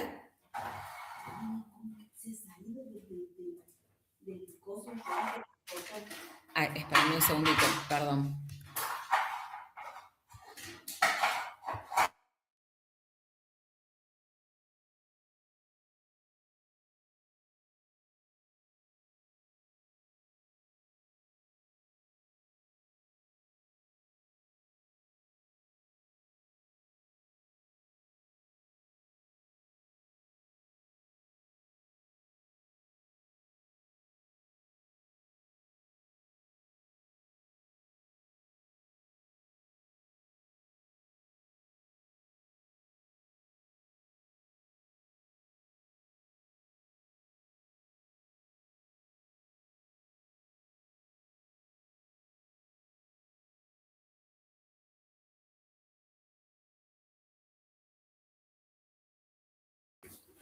Todo tiene que pasar, se ha salido el portón, todo pasa. Bueno, no importa, sigamos. La perra hace una protesta como si estuviera muerta de hambre. No, ellos son así. El mío también come, Ay, sí. después va a comer lo que dejó del otro perro y cuando come de más Sí. vomita y después vuelve a pedir más Sí, comida. le come la comida de la gata, no la deja comer a la gata, pobre Ángel. Y me hace esta protesta acá como si estuviera en huelga de hambre hace un mes. Y se escapa encima. Ah, Dios. Bueno, entonces, básicamente, no sé si me había quedado alguna pregunta medio pendiente por ahí. O sea, pensemos en una fusión, o sea, pensemos en el ELISA como estrategia, en tanto se juegan antígenos y anticuerpos, pero pensemos en realidad que es un microchip, que es una estrategia para detectar varias proteínas o varios antígenos que pueden estar en una muestra, que pueden estar en un lisado celular, que pueden estar en un complejo proteico, ¿sí? De hecho, por ejemplo, ustedes podrían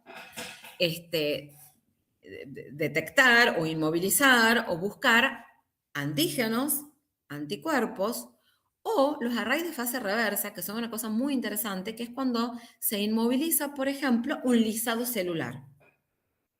Ustedes quieren saber si en este tipo de célula está presente esta proteína tumoral o esta proteína que pertenece a una cascada de señalización que ustedes están estudiando. O quieren saber si se ha expresado o no una proteína en diferentes condiciones. Bueno, toman el lisado celular o toman el pedacito de tejido o toman el fluido y lo inmovilizan sobre una superficie y lo interrogan con diferentes anticuerpos y anticuerpos secundarios, ¿sí? Esas son las tres alternativas. Esto no se los repito porque fíjense que el formatito es el de la ELISA, básicamente, solamente que miniaturizado y con varias muestras en simultáneo, que es lo que les decía recién. O sea, podríamos usar más de una muestra en simultáneo. Profe, Sí, en la anterior sí creo que hemos visto una en genética que lo que se hacía era en la muestra se largaba las esferitas con el anticuerpo y estas esferitas eran magnéticas. sí, Después se le pasaba un imán y se hacía un lavado. Y lo que quedó claro. en la esfera era la proteína de interés. Exactamente, o sea, es una forma de detectar una proteína de interés en una muestra compleja. Em, Claro, pe- pero eso sería por ahí para detectar una proteína de interés en una muestra compleja. Y acá lo que les invito, o sea, es una posibilidad, ¿no? Y es una aplicación. Pero acá, claro. Pero podríamos utilizar distintas esferas con distintos anticuerpos. exactamente, porque ¿cuál es? Volvamos a nuestra idea inicial. Yo podría usar esta estrategia en reemplazo de una técnica ómica, como puede ser, por ejemplo, una electroforesis bidimensional, una cromatografía líquida asociada a espectrometría de masa, que son las técnicas tradicionales que a mí me permiten evaluar muchas proteínas en simultáneo. Lo que vos me estás mencionando, que también está muy bien para los arrays de esferas magnéticas, es si a vos te interesa, suponete, a partir de una muestra compleja, purificar una proteína en particular, ¿sí? Suponete que vos has hecho una expresión heteróloga, imagino que va por ahí, suponete que vos has hecho una expresión heteróloga, bueno, vos podés capturar, no deja de ser una forma, digamos, basada en afinidad para purificar una proteína en particular. Después usas el magneto, limpias todo el resto, lo que te queda adherido es tu proteína de interés. Después la diluís y la purificás, ¿se entiende? Claro. Ahí en ese contexto, el fundamento es el mismo, pero te sirve de técnica de purificación de proteínas, ¿sí? También lo veíamos como una interacción, o sea, si tenía una Perfecto, interacción con otra proteína. excelente. Porque supongo que O lo coché en un gel y se veía dos bandas, supongo que había dos proteínas diferentes. perfecto, ahí evalúas si una proteína interactúa con la otra y entonces se unen. De 10. La cuestión aquí es que yo quiero que ustedes incorporen o interpreten, es que lo que yo quiero es poder usar, después también lo puedo usar para eso, ¿no? Para proteínas más acotadas, más individualizadas, de a una proteína, como sería una ELISA, pero Claro, que también se puede usar como técnica ómica, o sea, para estudiar cuando yo tengo un proteoma, cuando yo quiero evaluar varias proteínas, y varias proteínas en una célula. O más aún, a su vez quiero comparar los niveles de expresión entre dos condiciones de una misma célula. ¿Se entiende? ¿Se entiende esto? sí, Bien, sí, sí, esa es la parte de la aplicación que quiero que también se incorpore, que quizás no es la más ampliamente utilizada, ahora se las están mejorando cada vez más, pero también me sirve como metodología o como enfoque ómico, no para una única proteína, para estudiar, para purificar una proteína, sino para evaluar muchas proteínas en simultáneo y mejor aún, cambios en los niveles de expresión en dos condiciones o más. ¿Sí? claro. Pero aquí no hay una cuantificación, solamente identificar. Claro que hay una cuantificación. Si vos lo marcás con fluoróforos, eso es igual a lo que pasaba con los microchips. Si vos lo marcás con fluoróforos y pones a competir dos muestras, la intensidad de la señal va a ser dependiente al nivel de expresión de las proteínas. Claro. Ah, bien. Como pasaba, ¿te acordás? Con los chips de ADN. Si vos pones a competir dos muestras marcadas con dos fluoróforos diferentes, después la fluorescencia que se debe emitir va a ser proporcional a la muestra que tenga más de la proteína de tu interés en ese well, ¿sí? En ese pocillo. Claro, sería como una especie de CT que hemos visto nosotros para fluorescencia. Bueno, el CT es específico del threshold de la real time. Claro, pero sí como un análogo, o no, nada que ver. A ver, el análogo es que hay fluoróforo, Claro, ah, pero es pero otro principio. acá es, vos pones a competir dos fluoróforos, a dos Ah, muestras bien, bien. diferentes, Lo descarto entonces esa analogía. este, claro, qué sé yo. Ahora está peleando con la gata, es insoportable. Claro, sería que uno tiene un color más intenso que la otra. ¿Se acuerdan de los chips de ADN que yo les decía? Bueno, Los- marcan la muestra A con un fluoróforo sí, que verde componen y las la, poblaciones A y B. claro, y la B con un fluoróforo rojo, entonces si Claro. está más Sí, sí. rojo, en la Ah, condición sí, sí. B, ese gen está más expresado. Si está Claro. más verde, en la condición A, ese está más expresado. Y si está amarillo, no han cambiado los niveles de expresión. ¿Se acuerdan? Sí, Más o menos, bueno, algo similar puedo hacer con esto. Muestra A marcada con un fluoróforo, muestra B marcada con otro fluoróforo, las junto, las pongo a competir y en función de qué fluorescencia me emita el chip, voy a decir, esta proteína está más presente en esta muestra que en esta otra. O sea, sí puedo hacer esa comparación. Y lo puedo cuantificar en términos relativos, por supuesto. Voy a decir 2 veces más expresada, 3 veces más, 10 veces más. claro. Sí, sí. Bien, bueno, algo que tienen que tener en cuenta, que es un poquito lo que yo les mencionaba recién, es si ustedes van a armar un chip de proteínas, la complejidad de la proteína es estructural y funcional, puede no ser necesario que esté la proteína entera, pero en ese caso van a tener que tener en cuenta que si quieren interrogarla con un anticuerpo, el anticuerpo tiene que poder unirse a la región antigénica que se corresponde con el anticuerpo, tiene que estar disponible.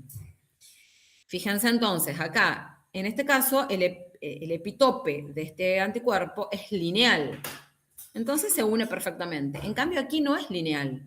Aquí Claro. depende de Perdón. su En el plegamiento. caso, en el caso, en el primero, solamente podremos poner ese fragmento, sin la necesidad de la proteína. O sea, solamente el péptido. Exactamente, exactamente. Ustedes podrían trabajar con ese fragmentito.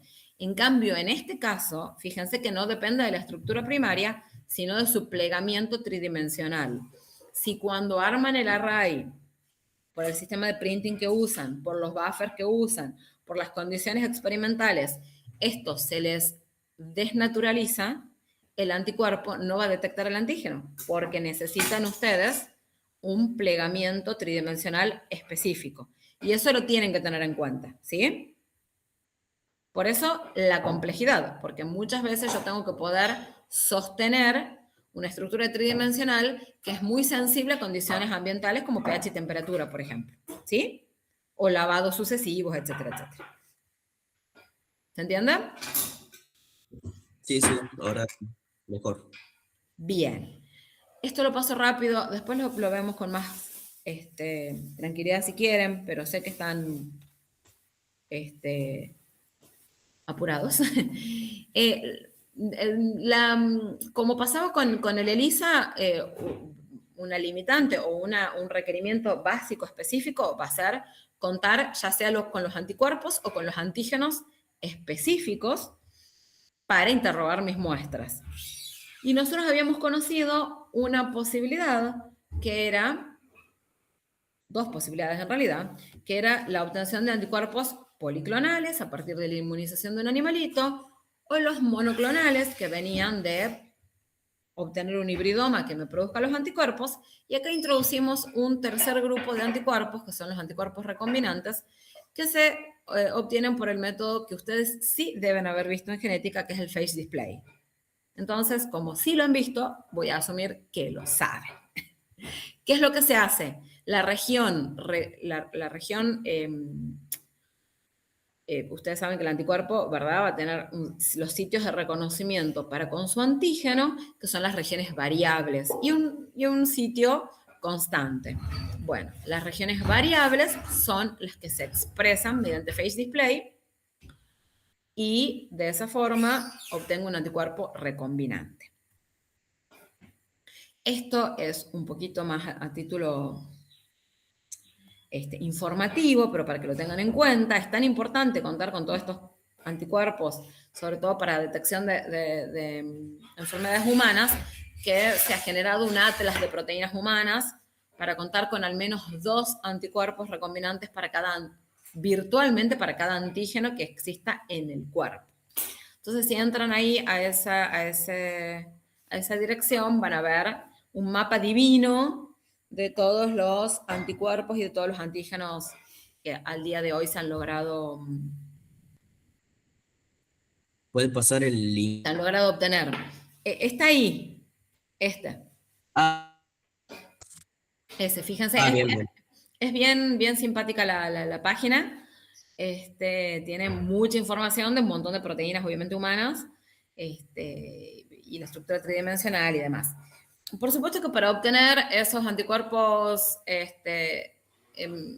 tienen que seguir una cierta condiciones, unas ciertas características, y se obtienen de animalitos de experimentación. Fíjense que son animalitos un poco más robustos que el ratoncito para obtener un poquito más de sangre. Pero bueno, básicamente aquí les muestro lo que es el flujo de trabajo para la obtención de estos anticuerpos. Les hago solo la pequeña salvedad de que, bueno, acá lo importante es que como yo quiero obtener un mapa de anticuerpos, tengo que tener particularmente en cuenta que la especificidad es que no tenga reacciones cruzadas. Entonces, los determinantes antigénicos tienen que tener baja homología entre ellos para que no haya reacciones cruzadas, por supuesto. Así que se hace toda una evaluación de potenciales regiones antigénicas y después se hace el diseño y la purificación de los anticuerpos.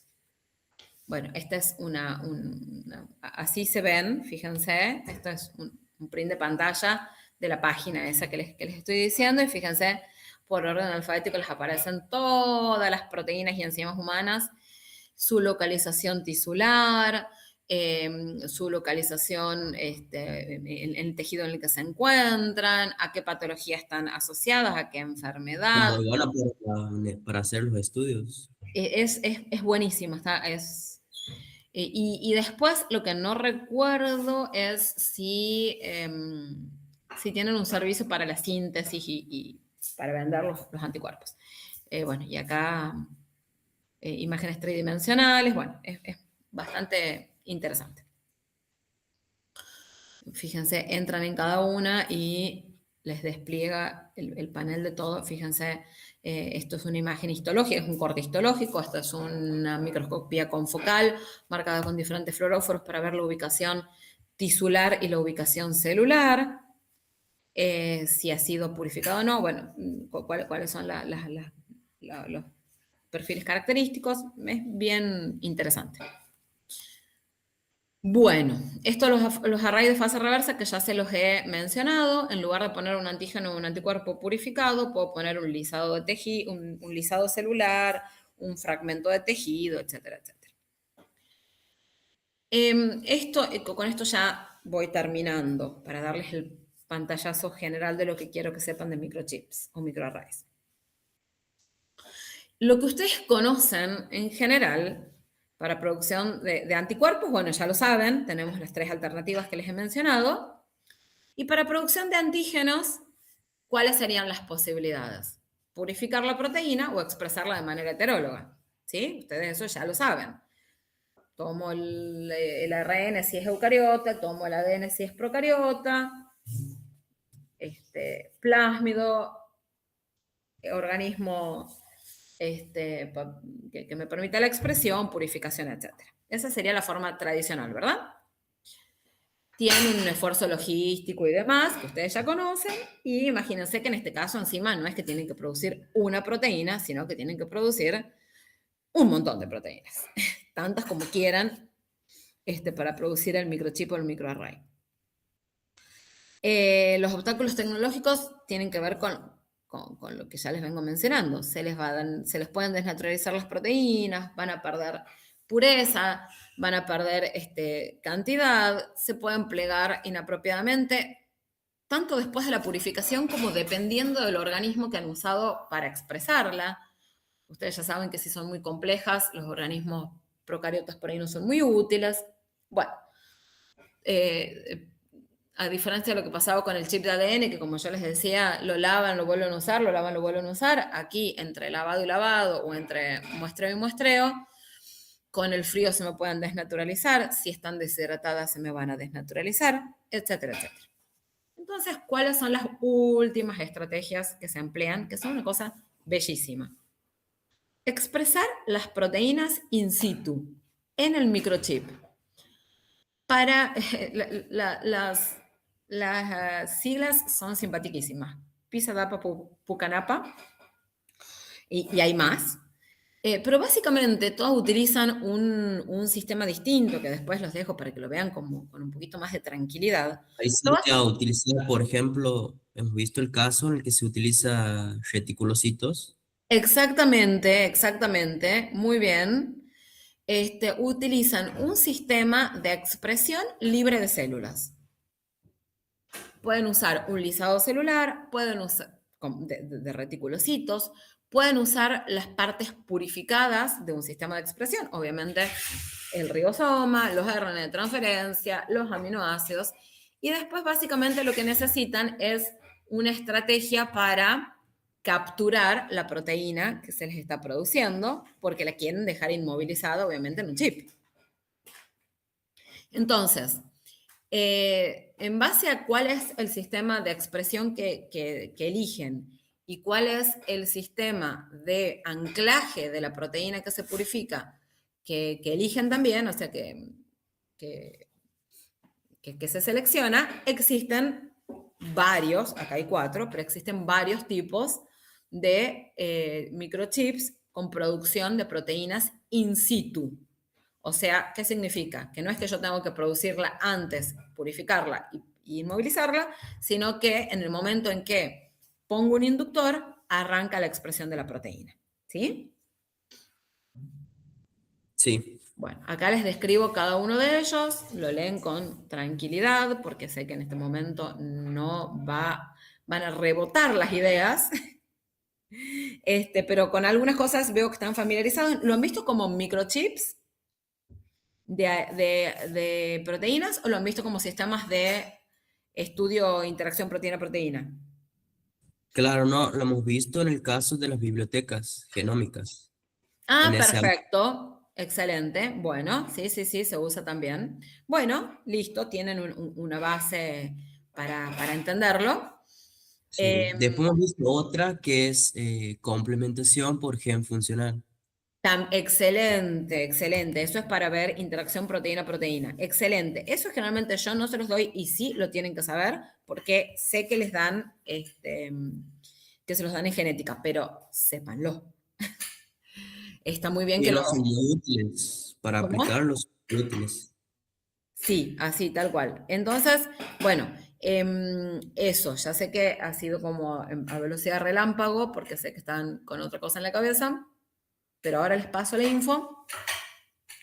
Y cualquier cosa, el viernes, si no, la otra alternativa es que tengamos una serie de situaciones problemáticas y las vayamos resolviendo. ¿Sí? Bien. Eso no funciona tan bien de manera virtual. Por el contrario, funciona muy mal. Porque ustedes... Claro, requiere mucha participación. Claro, y ustedes Claro. tienen cero participación. Bueno, me parece que vamos a ir por ese lado, de hacer unas problemitas, de unas situaciones problemáticas y bueno, ir viendo qué dudas van quedando, ¿sí? Bueno, está bien, está bien. Bueno, gente linda, gracias a quienes se han conectado y sobre todo se han quedado. Este, serán recompensados. Y recompensada, porque la única valiente ha sido mi Reni. Sí, estaba la Lucía también, pero hace rato ha salido. Pero sí, caducó. Muy bien. Bueno, muy bien no, díganles que tienen 0. No, 0 es muy poquito, díganle que tienen 1. Y bueno, éxitos mañana, ¿sí? Éxitos, éxitos. Gracias, profe. Vamos. Abrazos, abrazos, abrazos. Profe.